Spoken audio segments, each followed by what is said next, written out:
Quinta-feira, dia 10 de junho de 2021. Muito bom dia, são 7h06. Está começando mais um Folha no Ar, primeira edição. Ao vivo, aqui pela Folha FM 98,3, uma emissora do Grupo Folha da Manhã. Ao vivo também em nossa página no Face, no YouTube. Daqui a pouco esse programa estará editado em podcast. E ainda logo mais às 17 horas tem reprise na Plena TV, que é também uma emissora do Grupo Folha da Manhã.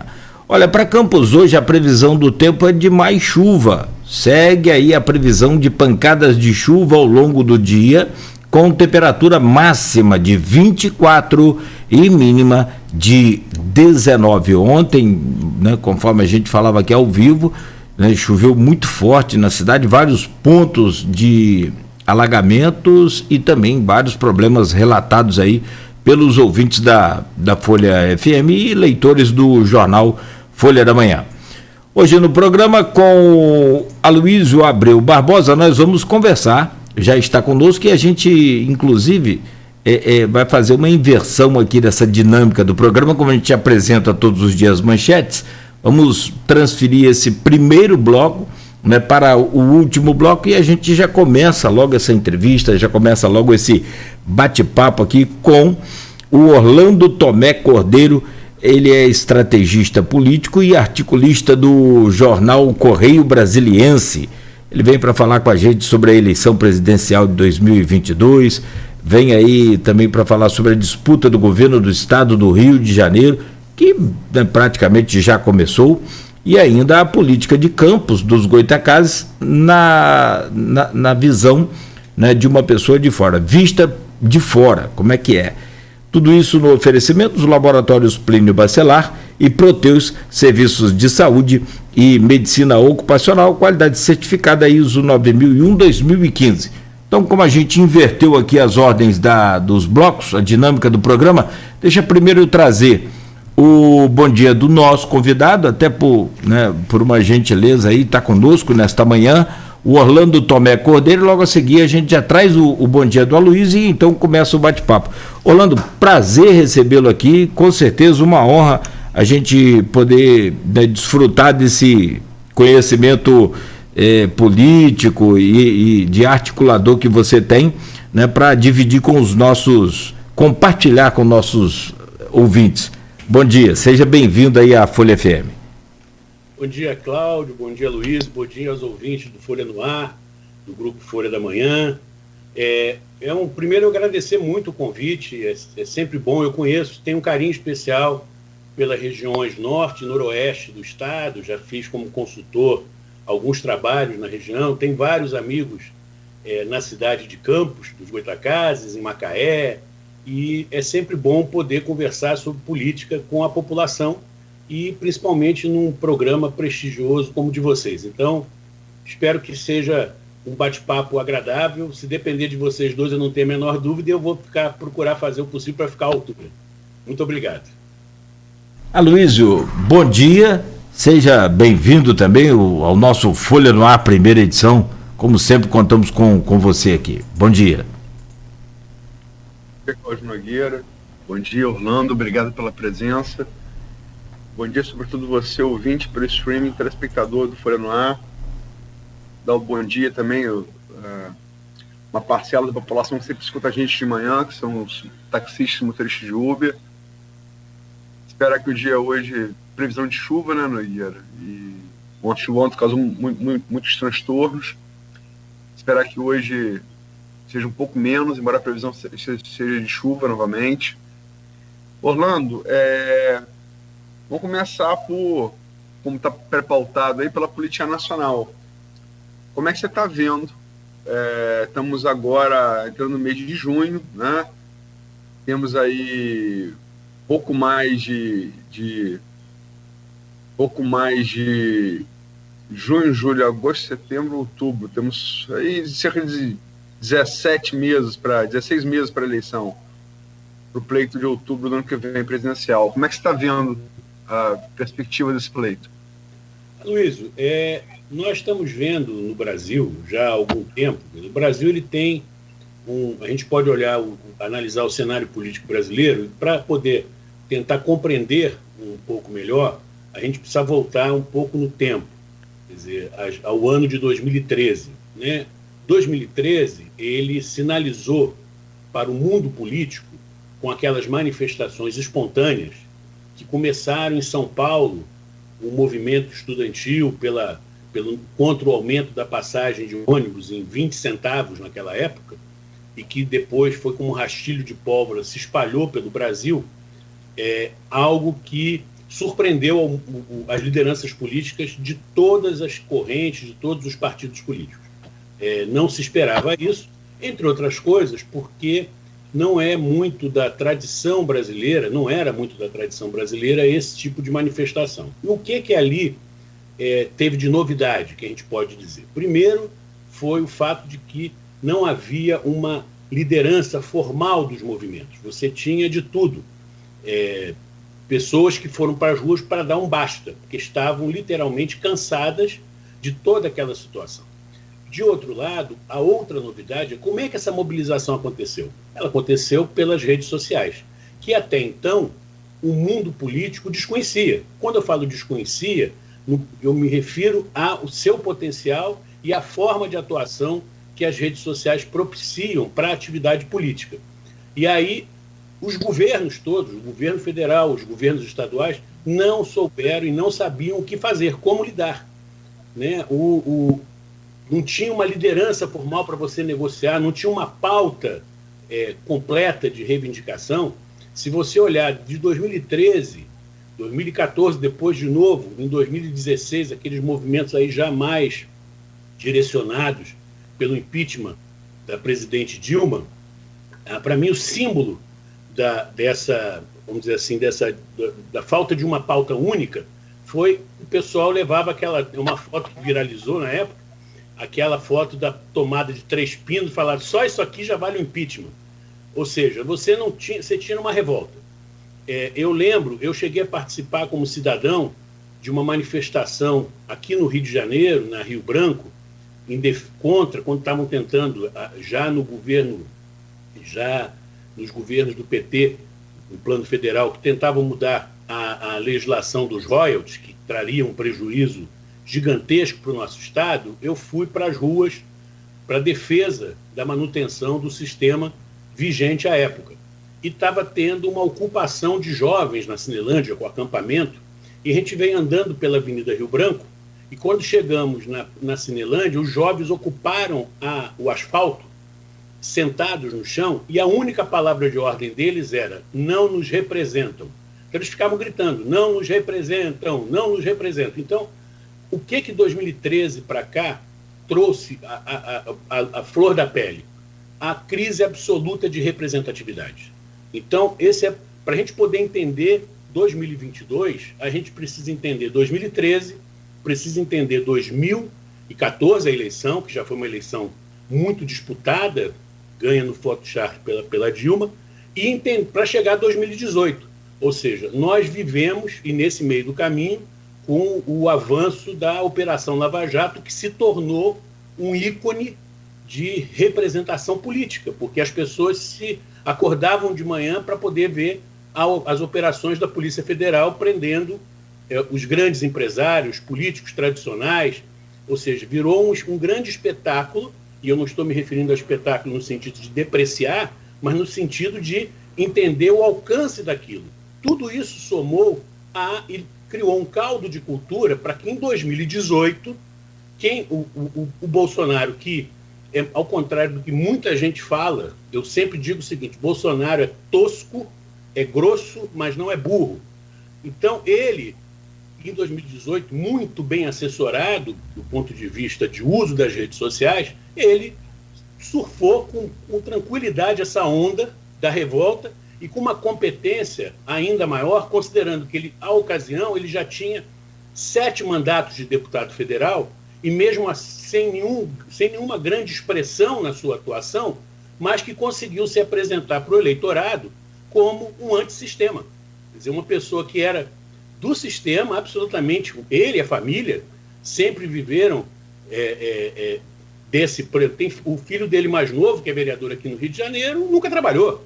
O trabalho dele foi ser vereador, desde 17 anos de idade. Então, essa característica, mesmo apesar disso, ele conseguiu surfar. Então, 2022, você não vai ter uma repetição do cenário de 2018, mas se ilude quem acha que Bolsonaro está prestes a perder a chance de ir para o segundo turno. Eu digo o seguinte, Bolsonaro ainda é o candidato mais forte para as eleições do ano que vem.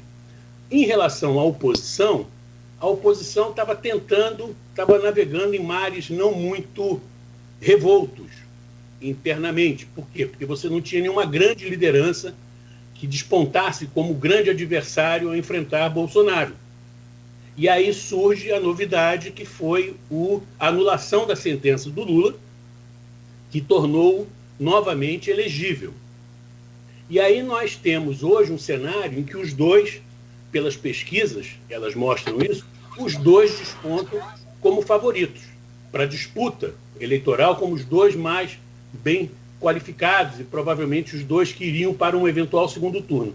Apesar disso, há um conjunto significativo da sociedade, que dependendo da pesquisa vai de 45% a 55%, que prefere não votar em nenhum dos dois. Só que, ao preferir não votar em nenhum dos dois, ainda não encontrou uma candidatura que canalize esse sentimento. Então, ela acaba sendo dividida e pulverizada em várias candidaturas potencialmente apresentadas, o que reforça a expectativa de que o segundo turno, que a disputa seja entre Lula e Bolsonaro. Mas eu acho que ainda vai rolar muita água nessa ponte, e esse cenário de Lula e Bolsonaro, para mim, não está consolidado. Você acha possível que alguma candidatura de centro fure essa... concordo com você, 2013, a Gênesis, jogaria até um pouco antes, jogaria na Primavera Árabe de 2011, que é o primeiro... que na verdade nasce no final de 2010, mas o auge dela foi 2011. Verdade. E é o primeiro movimento da história humana que não é parido, movimento de massa, que não é parido a nenhum partido político, nenhum quartel, nenhuma instituição de ensino, nenhum templo religioso. Ou causado por nenhuma praga natural. É rede social, né? É a primeira vez na história. Isso. Que não é o que é significativo. 2013 foi meio que um passo brasileiro nesse sentido, né? Mas você acha que, com a fragmentação do centro, é possível furar essa bipolaridade? Que, de resto, acho que já vem desde 2014. É PT e anti-PT, agora é Bolsonaro. Só inverteu disso. Bolsonaro e anti-Bolsonaro. Você acha possível para o centro furar isso com multifacetado em 3, 4, 5 candidaturas? Olha, eu acho que há um aprendizado da eleição de 2018 que eu percebo que algumas lideranças do que seria essas candidaturas que não são nem Lula nem Bolsonaro tentam furar, ou seja, tentar chegar a uma situação de não tanta pulverização. Eu diria o seguinte, Aloysio, eu acho que a eleição presidencial não é algo que você, no regime presidencialista brasileiro e na história política brasileira, não importa muito a estrutura partidária. Se você pegar as eleições de 89 para cá, você teve o Collor eleito em 89 sem partido nenhum. O partido que existia era uma legenda, PRN, que não tinha nenhuma capilaridade. Em 94, o Fernando Henrique é eleito sem um partido forte, porque o PSDB estava muito pequeno, mas ele tinha o quê? O Plano Real. Foi o que elegeu. Em 98, reeleição, tudo bem, estava no governo. Aí, em 2002, o Lula, um grande partido, que é o PT, mas ele já era uma liderança, à época, maior do que o PT. Isso foi se configurando com o tempo. 2006, reeleito, 2010, Dilma, 2014, reeleito, a Dilma. São essas quatro eleições, você combinou uma liderança carismática importante, que é o Lula, com um partido enraizado, estruturado nacionalmente, que é o PT. Mas depois veio o Bolsonaro também sem nenhum partido, e que veio essa onda. Então, a eleição presidencial, se você tiver um partido estruturado, ele ajuda, com certeza. Mas ele não é condição indispensável para uma disputa eleitoral. Por que eu estou falando isso? Porque nós podemos, se 2022 não será idêntico a 2018, vai trazer algumas coisas de mesma natureza. Por exemplo, o discurso da renovação, o discurso antissistema que mobilizou o eleitorado em 2018, levou à eleição não apenas do Bolsonaro, mas ele levou à eleição de vários governadores absolutamente desconhecidos e um legislativo, federal principalmente, com muitas caras novas. Havia uma expectativa da população, do eleitorado, quando colocou essas caras novas lá, que a prática mudasse. Bom, infelizmente, a renovação de nomes não significou uma renovação nas práticas políticas com a expectativa que tinha o eleitorado. Então você tem um desgaste. O discurso da renovação por si só, ele já não será suficiente para alçar alguém à vitória eleitoral em 2022, principalmente no legislativo. Você vai ter uma combinação que é a renovação, que continua sendo uma onda importante, forte, mas não qualquer renovação. Vai se olhar para ver se aquela pessoa tem as características, as condições, as qualificações que pelo menos sejam melhores do que as que aconteceram em 2018.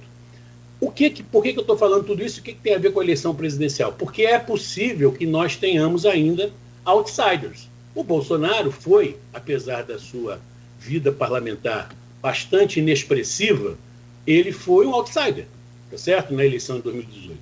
Então, quais seriam os outsiders? Nós estamos mais ou menos como aquela peça, né, esperando Godot. Não tem ainda um nome que seja essa característica. Eu diria, eu vendo algumas pesquisas, por exemplo, teve uma pesquisa que foi feita pelo Instituto Travessia para o jornal Valor Econômico, que foi até objeto de um artigo meu para o Correio Brasiliense, me chamou a atenção. Ele fez uma pesquisa dessa vez diferente. Ele foi tentar exatamente responder essa pergunta. Quem é o eleitor do centro? Quem é esse eleitor que não vota nem no Lula nem no Bolsonaro, não declara essa intenção? E aí ele pegou os vários candidatos, Sérgio Moro, Luísa Trajano, Luciano Huck, Alexandre Calil, prefeito de Belo Horizonte, Amoedo, Mandetta, e colocou no tabuleiro, nas pesquisas. Ciro. Colocou no tabuleiro e aí separou esse grupo e foi analisar esse grupo de gente que declarava voto. E aí, por exemplo, uma coisa que me chamou a atenção, o Moro, em todos os cenários, ele aparece em terceiro lugar nessa pesquisa e em várias outras. Quem é o Sérgio Moro? Sérgio Moro é um ex-juiz que ganhou notoriedade por conta da Lava Jato, virou ministro da Justiça, se desentendeu com o Bolsonaro, saiu do governo e não é uma pessoa que tenha o traquejo político e muito menos uma atuação política. Se você pensar que desde daquelas matérias do Intercept, né, que ficaram conhecidas como Vaza Jato, ele passou a ser atacado por todos, quer dizer, se você pegar dos bolsonaristas aos lulopetistas, todo mundo bate no Moro. O Moro é o adversário consensual. Eu lembro de uma declaração do Arthur Lira, em que quando o Fachin, quando estava se discutindo a suspeição do Moro e foi liberado o Lula, ele colocou no Twitter, o Arthur Lira, o Lula até pode ser inocente, mas o Moro de jeito nenhum. Então há um ódio da classe política ao Sérgio Moro. Por outro lado, apesar disso, ele continua pontuando nas pesquisas, em terceiro na maior parte delas, e às vezes em quarto, muito próximo do Ciro, ou à frente ou atrás. Sendo que o Ciro está em campanha desde que terminou a eleição de 2018 e o Moro não está em campanha, exceto pela repercussão da Lava Jato. Não se sabe se o Moro vai ser candidato, mas eu por exemplo, de todos os candidatos, eles fizeram nessa pesquisa do Travessia uma pergunta é o seguinte: quem seria a sua segunda opção de voto se o seu candidato preferencial não fosse o possível de ser escolhido? E aí o Moro aparece entre os 12 candidatos pesquisados, ele aparece como segundo em 6 opções dos 12, inclusive do Bolsonaro, do Lula e tudo mais. Então, o nome do Moro, que está sempre sendo especulado, vai ser ou não vai ser candidato, ninguém sabe. Outro dia saiu na Veja, na coluna Radar, que ele já tinha comunicado que não seria candidato, e aí, minutos depois, ele, na coluna da Bela Megali no Globo, ele fez um desmentido, dizendo que não tinha nenhuma decisão em relação à candidatura. Outro dia eu estava conversando numa videoconferência fechada com o senador Álvaro Dias, do Podemos, e ele falou que o Moro informou ao Podemos que em outubro ele dará essa resposta, se ele será ou não candidato. Até porque o Álvaro Dias do Paraná, o Sérgio Moro do Paraná. Então, eu acho que o Moro é Desculpa, mas lembrar que foi de Álvaro Dias que saiu a ideia de colocar Moro como ministro da Justiça. Ele anunciou isso na campanha. Exatamente. Bolsonaro encampou. Isso. Então, o Moro é um nome que pode aparecer como outsider. O Huck, que aparecia muito forte, ele foi perdendo substância, primeiro pela indefinição, e segundo porque foi ficando cada vez mais claro que ele renovaria o contrato com a TV Globo, sairia da disputa. O Mandetta, que não é um outsider em termos formais, mas o Mandetta, a gente não pode esquecer que ele passou 2 meses da pandemia, 1 mês e meio, todos os dias na casa de todos os brasileiros e brasileiras, fazendo aquelas coletivas no final da tarde sobre a pandemia. E o Mandetta é muito habilidoso. Ele sabe como falar, já tem uma narrativa pronta para justificar por que ele hoje critica o Bolsonaro, mas fez parte do governo Bolsonaro. Então o Mandetta é um nome que pode surgir não como um grande candidato em termos eleitorais a presidente, mas é um cara que tem que ser levado em conta. Tem uma outra outsider, que eu também tive a oportunidade de participar de uma videoconferência com ela, que é a Luísa Trajano. A Luísa Trajano, inclusive nessa videoconferência, ela deixou claro que hoje a decisão dela é de não ser candidata por questões de natureza familiar e empresarial, mas que ela quer interferir na vida política do país, fazendo movimentos como sociedade civil. Então ela trabalhou com aquele Todos pela Vacina, está agora trabalhando com algumas questões. Ela não é mais a executiva da empresa, da Magazine Luiza, né? É o filho que está à frente. Então ela se colocou, e nessa videoconferência ela mostrou para nós que ela, de fato, quer ser uma protagonista como militante da sociedade civil no cenário político brasileiro, mas não se colocou como candidata. Então, eu diria o seguinte, se aparecer, não existe, na minha opinião, não vai ser possível chegar agora e pedir para que todo mundo se sente à mesa para definir quem é o candidato. Eu acho que todo mundo tem que ir para a rua fazer campanha. Amoedo, Mandetta, Moro, se vier a ser candidato, e mais quem for. Agora, se chegar lá para junho, maio do ano que vem, alguém se destacar, naturalmente haverá uma confluência para esse nome, mesmo que não haja um acordo formal entre eles. Como, por exemplo, tentou-se fazer em 2018, no primeiro turno, um voto útil no Ciro para quem não queria votar no Haddad nem no Bolsonaro. Fez o Ciro chegar a 12% nos votos válidos no primeiro turno, que pode ser o teto também dessa alternativa. Por fim, é o seguinte, Lula e Bolsonaro são os 2 maiores comunicadores que nós temos no mundo político brasileiro. Eles sabem falar com a população, cada um ao seu modo, cada um com as suas características, mas ambos que têm em comum uma natureza populista de relação, quer dizer, em que a relação direta com o povo é mais relevante do que a relação via instituições, via Congresso, via Judiciário, via a própria sociedade civil organizada. Eles falam diretamente com o povo. Então, isto é algo muito forte no cenário e na história política brasileira. O populismo, o caudilismo, é muito forte ainda entre nós. Então, a ideia do sebastianismo, né, a volta do salvador da pátria, né? Então, o Bolsonaro é o salvador, o Lula é o salvador. E tem uma coisa que é importante, que eu ouvi uma conversa também com o Luciano Huck, ele falou uma expressão que é perfeita.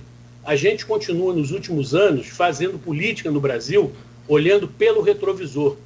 E a gente precisa olhar pelo para-brisa. A gente tem que apontar para frente. Em tempo de redes sociais, isso é possível, mas tem que saber como fazer isso. Tu falou em sebastianismo, que aí o rei português, que Portugal levou o eixo do mundo para o Atlântico e o cara queria voltar para o Mediterrâneo, fazer uma guerra com a Serquibe, ficou lá, nunca mais voltou. E para quem acha que isso é uma coisa muito afastada de nós, tem que lembrar que a maior guerra civil brasileira foi sebastianista, né? Canudos. Gerou a maior guerra civil brasileira. No final do século passado, do século retrasado, aliás, século XIX. Agora, Orlando, Eu entrevistou aqui, o Nogueira, recentemente, o professor Gustavo Buarque, né? Ex-senador, ex-governador de Brasília, né? Candidato a presidente da República em 2006, ficou em 4º lugar. E ele falou o seguinte sobre essa coisa do centro. Porque, assim, quem conhece um pouco de política sabe que o primeiro turno é intenção de voto, o segundo é rejeição. Isso. Né? Ele falou que, segundo a Datafolha, a rejeição de Bolsonaro é proibitiva. É 53%, se não me falha a memória. É proibitivo. Quer dizer, se o segundo turno é para chegar a 50 mais 1, quem tem 53 que não vota em primeiro nenhuma, esse cara perdeu a eleição no segundo turno, né? E a de Lula também é muito alta. O sinal amarelo, em países que tem segundo turno, para candidatos no primeiro, é 35%. O Lula tem essa rejeição, 35%, 36%. São 2 eleições muito altas. E aí a gente perguntou isso aqui ao Nogueira, se lembra, ao Gustavo Buarque. Ele concordou, mas falou, olha só, o problema é que os outros não têm rejeição, mas também não têm voto. É a pura verdade. Você não tem um nome, porque, como eu falei antes, a eleição presidencial, ela tem que ser, o candidato ou a candidata tem que ser o centro da empolgação, porque é o voto direto, não é então, é mais importante que ele consiga ter algo que galvanize, que engaje, que mobilize. Nós temos um problema, e eu quero falar um pouco sobre a questão das redes sociais. O mundo político foi surpreendido com a eficácia da utilização das redes sociais para a política eleitoral do grupo do Bolsonaro. E eu, inclusive, quero me colocar no meio dessas pessoas que se surpreenderam. Eu fui um daqueles que falei, não, Bolsonaro vai derreter, balão, não vai chegar nem ao segundo turno. E ao contrário, ele talvez ele quase ganhasse no primeiro turno. E aí eu fui estudar redes sociais, fui entender como é que é esse mecanismo no uso da política. E aí o que tem de importante? Primeiro, e aí eu diria que o livro que me fez, que abriu os meus olhos de uma maneira mais objetiva, que eu li no ano passado, é o livro Os Engenheiros do Caos, do Giuliano da Empoli.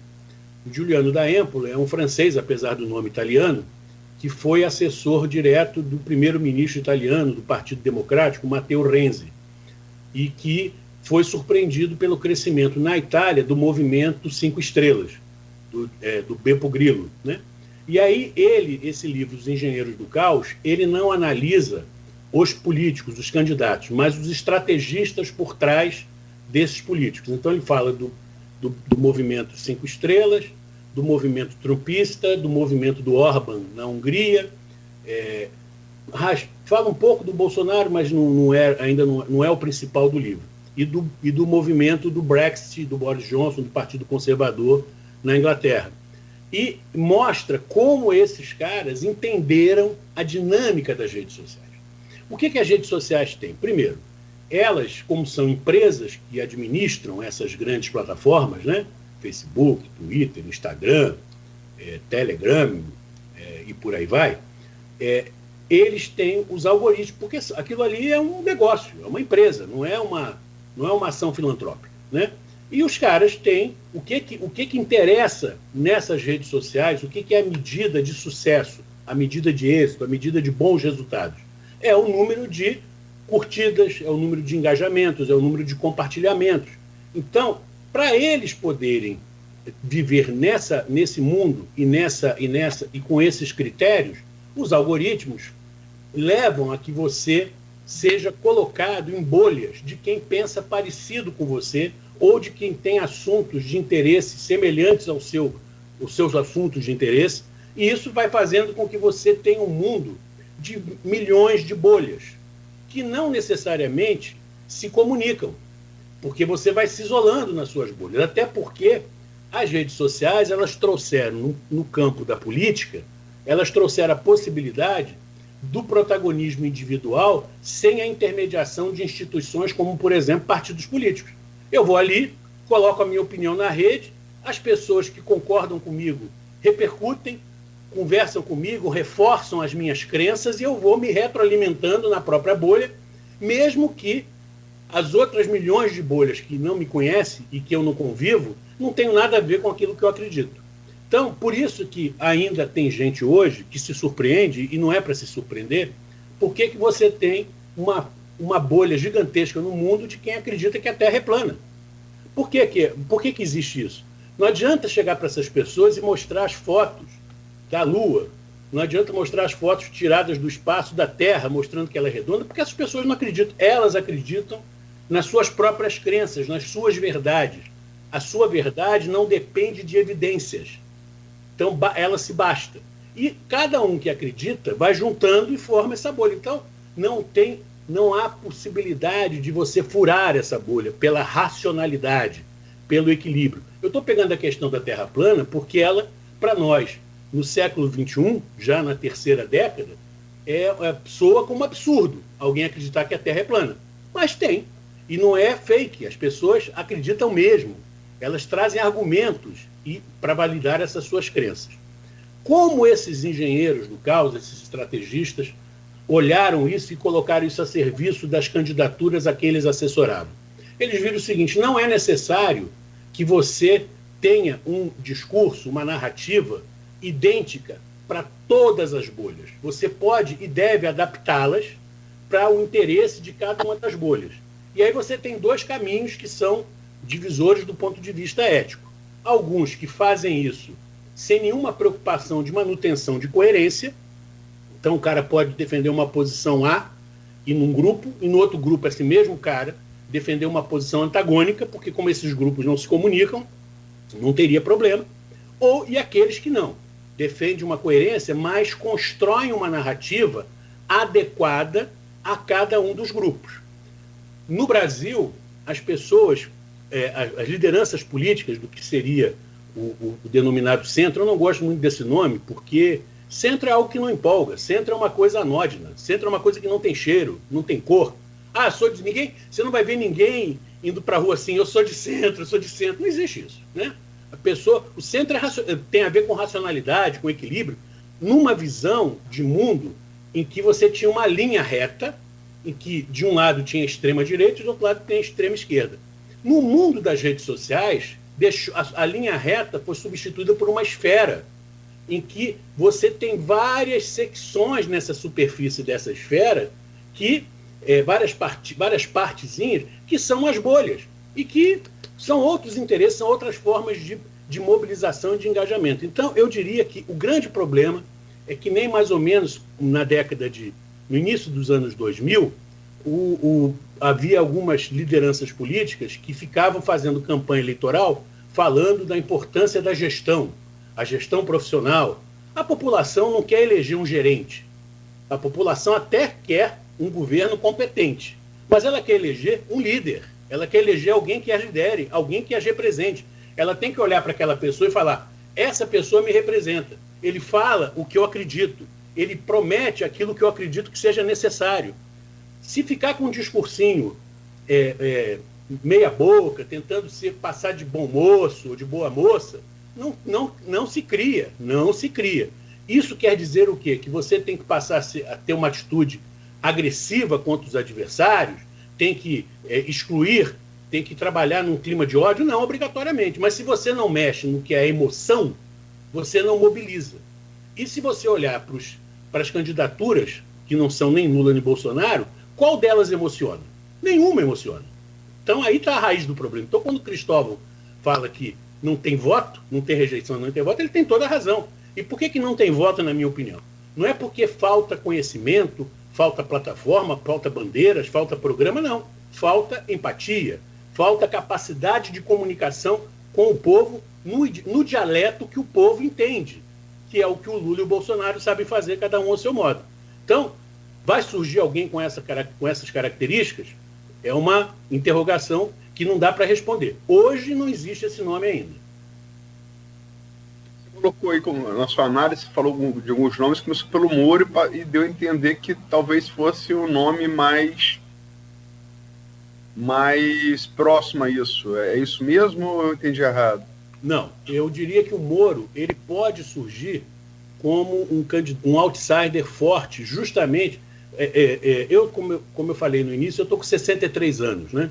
Então, eu em 1982, eu estava como diretor da União Nacional dos Estudantes, era militante do Partido Comunista Brasileiro, na época conhecido como Partidão, e nós apoiávamos as candidaturas, vivíamos ainda uma ditadura, apoiávamos as candidaturas de oposição no PMDB, que era um dos 5 partidos que tinham direito a disputar a eleição. Naquela época, para quem não sabe, você tinha apenas 5 partidos: o PMDB, o PDS, que era sucedâneo da antiga Arena, o PTB, que deveria ter ficado com o Brizola, mas uma manobra do Golbery entregou para o grupo da Ivete Vargas e da Sandra Cavalcante, o PDT, que foi criado pelo Brizola, e o PT. Em 82, eram 5 candidatos a governador: Miro Teixeira pelo PMDB, Brizola pelo PDT, Sandra Cavalcante, PTB, Lisânias Maciel, PT, Moreira Franco, PDS. Eleição com voto em papel, escrito, você tinha que escrever no papel, na cédula, né? E o Brizola, ele era naquela ocasião, ainda que tivesse uma história anterior a 64, ele era um outsider. E o Brizola foi um dos caras, a exemplo do que a gente vê agora, Lula e Bolsonaro, um dos melhores comunicadores com a população, falando com a população, e que sabia usar o que existia na época de mídia mais relevante, que era televisão e rádio. Né? Eram as 2 mídias, não existia redes sociais na época. E o Brizola sacou, quando ele começou a crescer com a narrativa dele, de ser oposição, e ele falava assim: eu não sou oposição apenas à ditadura, eu sou oposição aqui no Rio também. Aqui tem o Chagas Freitas como governador, que é um aliado da ditadura, é disfarçado, e o Miro é o candidato dele. Então ele começou a crescer, e aí o que aconteceu? Todo mundo começou a bater no Brizola. E aí ele criou 2 slogans que são, para mim, ícones da propaganda política. O primeiro foi o Brizola na cabeça, que lembrava, inclusive, subliminarmente a questão da cocaína, da droga, da viagem, tal, o Brizola na cabeça. E o outro que ele falava o seguinte: são 4 contra o Brizola, é o povo contra todos. O que eu quero dizer? Aí eu fiz um artigo falando assim, o título do artigo é Brizola na cabeça. O que o Moro teria, o que o Brizola poderia ensinar a Moro?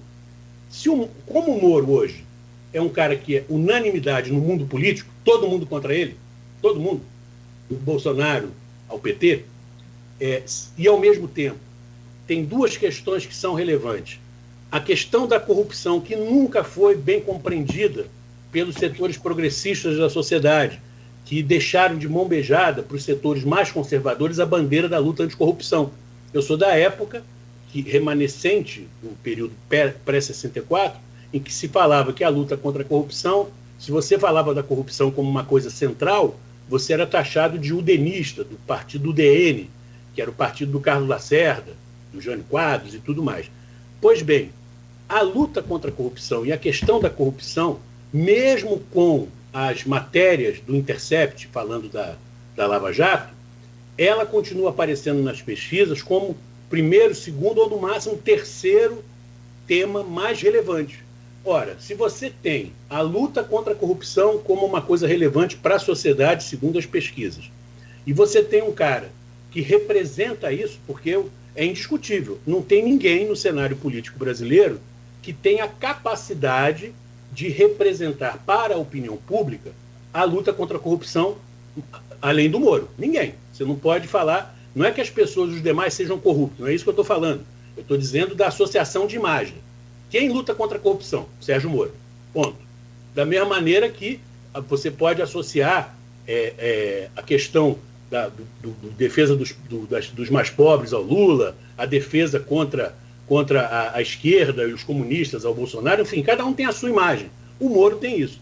Se essa pista da luta contra a corrupção, que é automaticamente associada a ele, tiver chance de crescer para 2022, o Moro pode se tornar um candidato muito competitivo, o que não o torna necessariamente favorito. E aí, não é uma questão, por isso que eu falo, não é a questão de ser de centro, é de ser uma alternativa a Lula e Bolsonaro. Não importa. O Maurício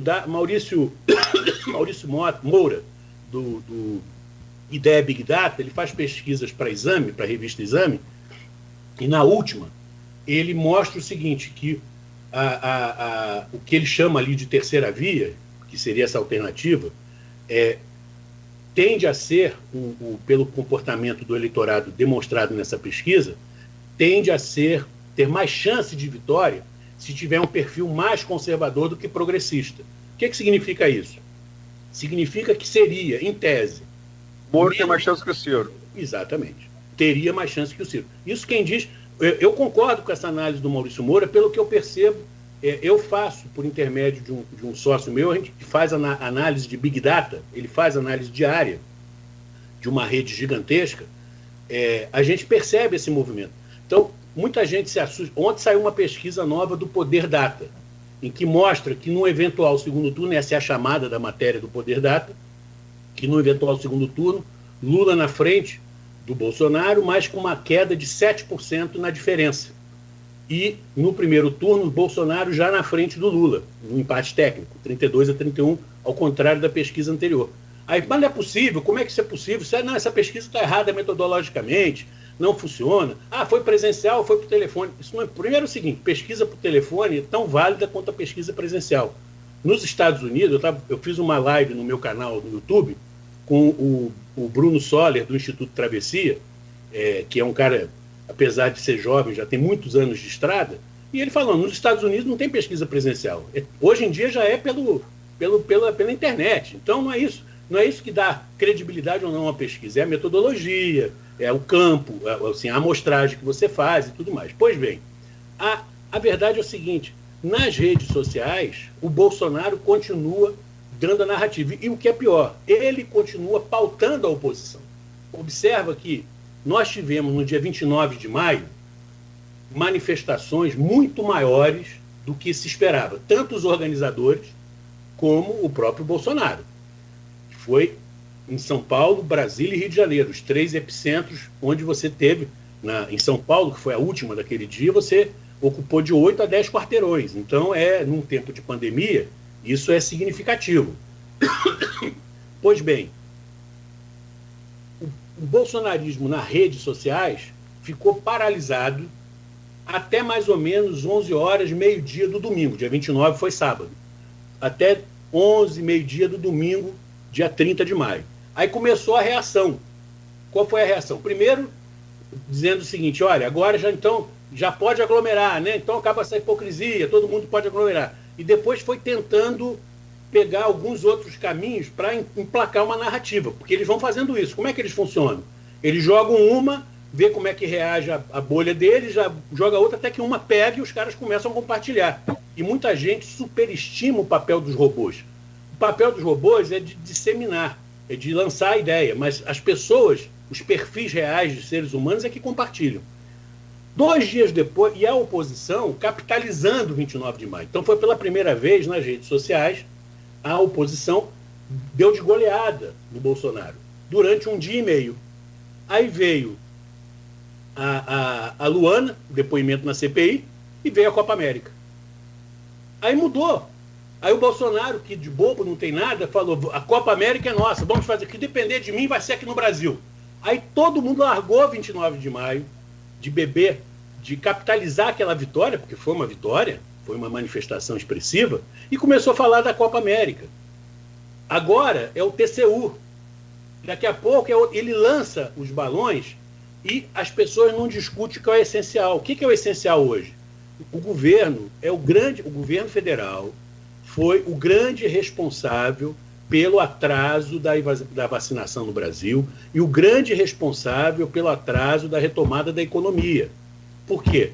Porque com o discurso de que o importante é a economia, como o Bolsonaro falava, ele optou por não acreditar em medidas preventivas.